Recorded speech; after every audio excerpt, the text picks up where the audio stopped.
Sungguh-sungguh Allah sangat ridho ketika seorang hamba itu makan ketika sesuap nasi dia muji Allah, ketika minum seteguk nasi dia muji Allah. Itu kalau orang diridhoni Allah itu wali betul. Itu untuk jadi wali itu gampang, kamu makan ridho, kamu nginjak buminya Allah ridho seneng, kamu hidup keseharian aman seneng. Nah ini supaya sampean kita semua ngaji betapa panduan Rasulullah untuk menggapai ridho Allah itu banyak yang keseharian sekali. Saking kesehariannya banyak dalam hadis dan itu sahih.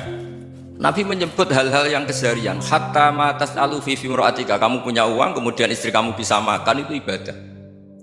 Bahkan sebagian ibadah itu dicontohkan Nabi yang akhirnya diprotes sahabat, yaitu wa fi buti ahadikum sedekah, kamu menggauli istri kamu itu ya sedekah. Sampai sahabat bilang, yang benar ya Rasulullah, ayati ahaduna syahwatahu wa huwa lahu ajrun, masa urusan biologis, urusan syahwat kemudian dia dapat pahala.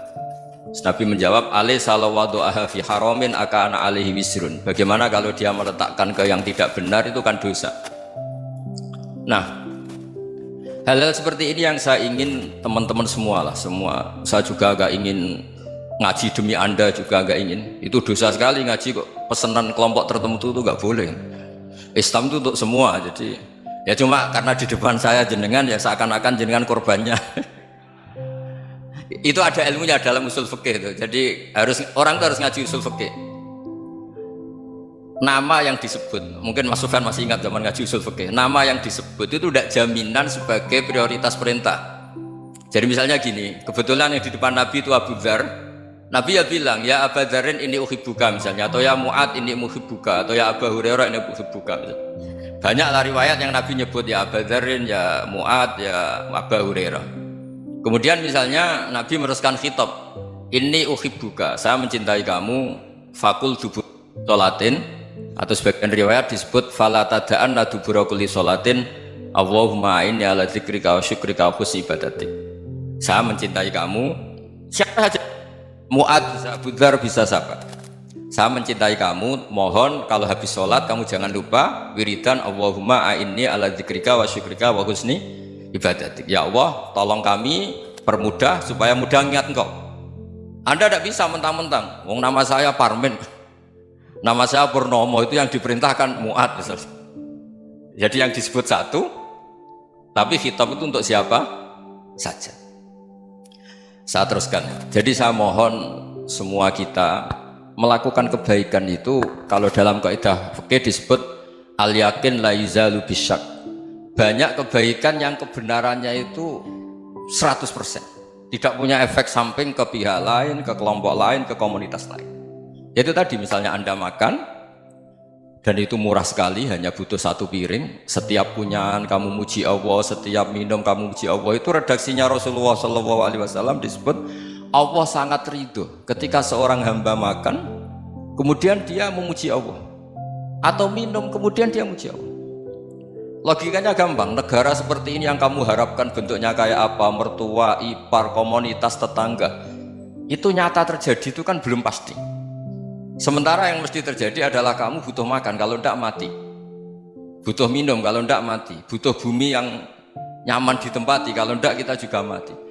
Sebab itu Allah kalau menyebut nikmatnya itu hal-hal yang keseharian. Alladzi at'amahum min ju'. Allah itu siapa? Allah itu yang menciptakan kamu bisa makan, tidak berlebihan. Allah itu yang menciptakan kondisi sosial itu ideal. Zaman Nabi itu ya ada orang munafik, orang-orang pilihan Allah itu juga diuji orang sekelilingnya yang macam-macam. Semua diuji sesuai konteks zaman dan waktu. Nah, tapi ada ibadah-ibadah yang selalu disarankan Nabi. Sampai Nabi itu pernah ditanya, ayul islami khairun ya Rasulullah, Islam terbaik itu gimana? Jawabannya Nabi itu unik, it'amut to'am, Islam terbaik itu ya makan-makan, santai-santai. Ketika Allah menyebut beberapa kebaikan, falak tahamal aqobah wa ma adrokan apa? Mal aqobah. Terusannya apa? Fakku rokobah. Terusannya apa? Au it'amun fi yaumin di masubaya, atau acara makan-makan itu juga Islam. Kenapa? Ya bayangkan kalau tidak ada makanan kita mati kan? Kondisi sosial tidak ideal tuh Anda masih gak apa-apa, tapi kalau Anda tidak makan, Anda tidak minum, Kamu punya istri cerewet masih bisa hidup, punya mertua cerewet masih bisa hidup. Tapi kalau tidak makan bisa mati. Berarti penting mana istri sama makan? Penting mana? Makan. Semoga istri Anda dengar. Nanti kamu disuruh makan tapi pulang deh.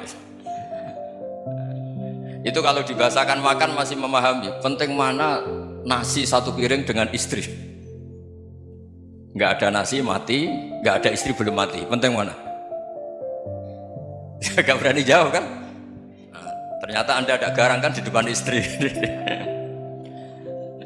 Jadi saya mohonlah, mungkin Mas Sufyan Sauri tadi yang bisa bantulah teman-teman tuh ngaji yang keseharian saja. Karena kita nyari ridha Allah itu berdasar firman Allah, dan firman Allah itu menyebut keseharian tuh riang gampang. Yaitu tadi misalnya wa min ayatihi manamukum bil laili wan nahar. Termasuk ayat-ayat Allah itu kamu tidur. Maka dulu itu ada guyonan, ada tokoh Mu'tazilah, kelompok dalam Islam yang berpikir manusia itu bisa menentukan ikhtiarnya sendiri. Karena saya bisa duduk, ingin berdiri, berdiri. Karena kelompok ini nggak terima kalau semua kehendak Allah, nanti bagaimana kalau semua kehendak Allah kok ada hisab ya, ada sanksi. Lucunya itu dia akhirnya ini cerita ya, mencintai seorang perempuan cantik sekali. Dan itu dia menjadi ahli sunnah itu oleh hal-hal yang sepele. Karena istrinya cantik, ya namanya suami istri itu hubungan intim. Terus ditanya, Mas masih ingin lagi? Masih. Silahkan diulang lagi. Wah ya tidak bisa. Katanya manusia bisa menentukan yang diinginkan. Itu tobat itu. Itu nggak bisa ditobatkan Mas Sufyan Ats-Tsauri. Orang cantik yang mudah nobatkan orang itu orang cantik. Segampang itu. Akhirnya kita tahu, makanya kalau dalam kitab Hikam itu disebut al-aqil mayakul madza yaf'alu wa bi wal ghafil mayakul madza af'al. Orang yang punya akal karena sadar ini wilayah Allah, semua milik Tuhan, itu dia tiap hari berpikir besok Allah akan melakukan apa terhadap dunia ini. Kamu merencanakan sesuatu mau plesir ternyata gempa, mau wisata ke Rusia ternyata perang. Kamu tidak pernah tahu apa yang akan terjadi besok. Wa ma tadri nafsum madza taksibu ghadan. Tapi anda semua kita ini sering punya jadwal permanen. Makanya saya kalau diundang siapa saja, sana takdir. Yang jelas Gus ini acara penting. Ya masih acara penting nak pangeran ngersakno piye? Kok ape dadi pangeran? Kamu kok mau jadi Tuhan? Itu kadang ya kiai. Penting Gus acara ini jenengan harus memastikan bisa. Loh kamu itu yang ngajarin tauhid, sesuatu itu biadillah kok bilang-bilang apa pasti. Kalau saya terus tak tobatkan kamu kata saya itu. Ya kalau gitu Gus bilang insya Allah. Wah itu hati saya, fisik saya, roh saya sudah bilang insya Allah. Tidak usah kamu latih kata saya. Nah hal-hal tauhid keseharian itu gampang sebetulnya. Wal ghafil yaqulu madza af'al. Tapi orang yang lupa Allah dia setiap hari bilang besok apa? Kita bisa melakukan apa? Seakan-akan dia itu aktor, dia penting, dia subjek permanen, dia. Padahal kita ini hanya objek kehendak Allah Subhanahu wa taala. Karena kita yakin sesuatu yang terjadi di alam raya ini kita tidak bisa apa-apa. Makanya saya sering ngaji, sering bilang saya, ketika Anda mensifati Allah, dia yang menghidupkan. Sudah itu tanamkan, sehingga ketika kita mati, santai saja. Kenapa santai? Allah punya cara menghidupkan kita. Zaman kita hidup juga gak tahu caranya ngelola jantung, ngelola paru-paru. Kamu juga gak tahu ngelola oksigen yang tidak beracun, tidak mengandung polusi. Tahu-tahu hidup. Gak ingin tua ya tahu-tahu tua, gak ingin mati tahu-tahu mati. Selama ini kita hidup juga agak tahu apa sebetulnya. Hanya gaya tok, punya jadwal, punya planning. Kalau kamu bisa menentukan pilihan Anda, pasti Anda istrinya cantik, 4 neriman semua, kona'ah semua. Nyatanya enggak kan? Ada 1 jelek, cerewet. Oh itu kan, nyatanya enggak bisa apa-apa Anda kan? Dan kamu bawa mati lagi. Itu kan. Istri Anda juga gitu, punya keinginan, punya suami yang ganteng, yang jabat, yang neriman, yang enggak poligami. Ya enggak kesampaian juga. Kalau kita ngitung tingkat kegagalan kita itu gagal terus. Ya kan? Nah, terus ingat Allah, madza yaf'alu wa bi. Orang yang punya akal selalu berpikir Allah itu menghendaki apa terhadap saya. Lalu sama-sama orang gitu. Ngelihat orang yang serius, itu kata Anda itu pemikir berat, serius, senang punya tokoh yang merengut tuh, karena kamu anggap serius. Tapi sebagian orang nganggap orang yang serius itu wong merengut, wong masam, wong muka kok ditekuk. Jadi sama itu hati ya muqallibal qulub tsabbit qalbi ala dinik, karena kita nggak tahu cara berpikir kita tentang orang lain, tentang sekeliling kita. Misalnya kita orang baik yang jenis ngurmat fakir miskin, ada orang bangun masjid mewah itu janggal. Apa artinya masjid mewah kalau banyak orang kelaparan? Tapi kalau yang jenis pendidikan, apa artinya masjid mewah kalau tidak bisa ngaji? Nanti yang jenis infrastruktur, apa artinya ini kalau semuanya punya sudut pandang yang berbeda-beda. Dan Islam mengapresiasi semua kebaikan. Tapi katakan semua kebaikan itu adalah kehendak Allah Subhanahu wa taala. Karena apapun baik Anda itu pakai fasilitas yang diberikan oleh Allah Subhanahu wa taala. Sehingga ini yang disebut qulillah tsumadarhum fi khawdihim yal'abun. Ya kembali tadi ke tema-tema bahwa keseharian Anda ini sudah Islami. Saat Anda tidak bisa melakukan apa saja. Saya sering ada jenazah, biasanya kalau tetangga meninggal saya sering disuruh ngelepas. Saya bilang orang ini baik karena sering ngelamun di rumah, sering nganggur di rumah. Ditanya sama anaknya, kenapa Gus nganggur baik? Ya kalau dia nganggur artinya juga agak berbuat sesuatu yang maksiat kan? Ya kan, orang nganggur di rumahnya ya tidak bunuh orang, tidak maling, tidak korupsi, ya namanya nganggur di rumah. Lah cuma istri cara pandang nganggur gak menghasilkan uang itu, tapi juga gak menghasilkan kriminal kan? Jadi sebenarnya Islam itu cara, makanya kalau sampai ngaji usul fikih itu ada kitab usul fikih namanya Lubul Usul, itu terkenal sekali di pesantren itu. Itu kalau ngapresiasi keseharian itu luar biasa. Izma min mubahin illa wa yatahaqqaqu bihi tarku haramimma. Karena keseharian yang mubah saat Anda lakukan itu ada kehebatan yang luar biasa, yaitu meninggalkan haram. Makanya dulu banyak orang-orang alim ketemu temannya itu guyon sampai semalaman. Itu biasanya yang semangat Islam itu, kiai kok tidak tahajud, kiai kok tidak witir. Orang yang sedang mapan uangnya banyak, malam itu tidak kelayaban itu sudah luar biasa. Melawan nafsu supaya tidak maksiat itu sudah luar biasa. Supaya lupa guyon sama temannya semalaman sampai subuh. Gejlok-gejlokan ngenang zaman miskin, zaman kuliah nggak jelas, zaman apa. Melihatnya jangan tarkut tahajud. Seperti ini meninggalkan tahajud, tapi meninggalkannya ini talkul muharramat. Jadi kayak apa hebatnya? Sehingga Imam Ghazali punya riwayat yang agak unik. Hatta takuna ibadatu akhiri hadil ummah iku an-naum. Sehingga suatu saat ibadah terbaik umat ini itu tidur. Itu kan riwayat kontroversi. Ketika Imam Ghazali tanya, kenapa iya? Kenapa kamu mulai keluar dari rumah itu sudah banyak maksiat? Melihat perempuan yang enggak mahram, melihat fenomena. Tapi kalau kamu tidur itu enggak melihat apa-apa. Tapi juga kamu jangan nganggap tidur itu ibadah betul. Saatnya melakukan fardu ain malah masih tidur. Tapi itu sudut pandang yang menjadikan kita Islam itu gampang. Jadi saat Anda tidak bisa aktivitas apa-apa, misalnya ada beberapa orang yang lumpuh. Lumpuh itu memang nggak bisa Jumatan, nggak bisa ibadah, tapi dia juga nggak bisa maksiat. Tidur itu memang Anda saat itu tidak bisa tahajud, tidak bisa witir, tapi saat itu ada zina, ada maling, tidak gosipkan orang, tidak bully orang, tidak menanamkan kebencian, tidak hasut. Sehingga tidur menurut Allah Ta'ala wa min ayatihi manamukum billaili apa?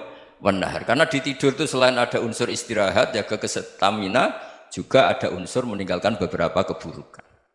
Nah saya mohon ibadah yang keseharian ini kita jaga. Supaya kita semua baca ayat itu fasih. Fasih itu tertanam di hati. Allah itu siapa?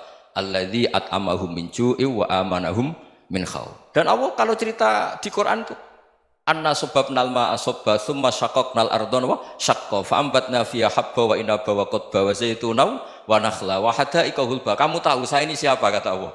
Saya ini adalah Tuhan yang menurunkan air, kemudian ada tanaman banyak, habba wa inaba wa qadba, ada zaitun, ada tin, kalau orang Jawa mungkin ada tela, ada padi, ada mangga, ada pisang.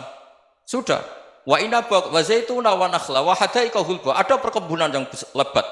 Tujuannya apa? Mata Allahkum, silahkan kamu pakai, kamu nikmati. Tapi karena kadang kita ini punya ide-ide besar, tadi untuk syukur saja nunggu punya istri riman, rumah baik, tetangga baik, komunitas baik, semuanya baik baru syukur. Lama-lama nanti ada di surga, syukurnya nunggu surga paling kelas A. Itu sudah ada yang menghuni Rasulullah, kamu nggak boleh di situ. Masa untuk syukur saja? Repotnya Masya Allah. Jadi mohonlah Quran yang kalau Anda hafalkan juz amma itu kan ada ayat-ayat yang kayak tadi. Ya, fal yang dzuril insanu ila ta'ami. Coba lihat, Apa yang kamu makan ya? Dari mana? Dan untuk mempertahankan hidup kamu keseharian. Jadi jangan kira ibadah itu harus membentuk komunitas yang versi Anda. Ibadah itu harus yang hal yang mulu-mulu. Kesehariannya Anda alami. Loh ini saya tidak bikin-bikin. Saya ngaji bukan karena berdasar pesanan. Itu ayat yang saya baca kan betul ada ayatnya kan. Fal yang dzuril insanu ila tu'ami anna sababnal ma'a sabba thumma syaqqaqnal ardo syaqqa fa ambasna fiha habba wa inaba wa qadba wa zaituna wa nakhla wa hadaiqa ghulba. Terusannya apa? Mata'al lakum, silakan kamu nikmati. Mata itu silakan kamu nikmati. Ya kayak sampean dikasih hidangan ya makan. Ya sudah makan, habis makan ya minum, habis itu ngantuk ya tidur. Ya sudah normal-normal saja. Kayak apa indahnya Islam? Tapi Anda mencari Islam yang gimana lagi? Nah itu yang diajarkan guru-guru kita, diajarkan sanad kita sampai Wali Songo, sampai Rasulullah SAW. Bahwa pada akhirnya ada jihad, ada perang. Itu dulu memang perang, bukan membunuh, beda. Dulu kita dijajah Belanda ya perang, dan itu normal karena kita dijajah. Jadi ketika orang lain ingin baik sama kita, wa in ahadum minal musyrikin astajaroka ya fajirhu hatta yasma'a kalam Allah. Kalau mereka ingin baik ya kita baik. Makanya ada istilah musta'man, mu'ahad. Kalau mereka ingin damai, berdampingan dengan kemajmukan ya itu yang lebih baik. Karena memang Islam menghormati proses perdamaian.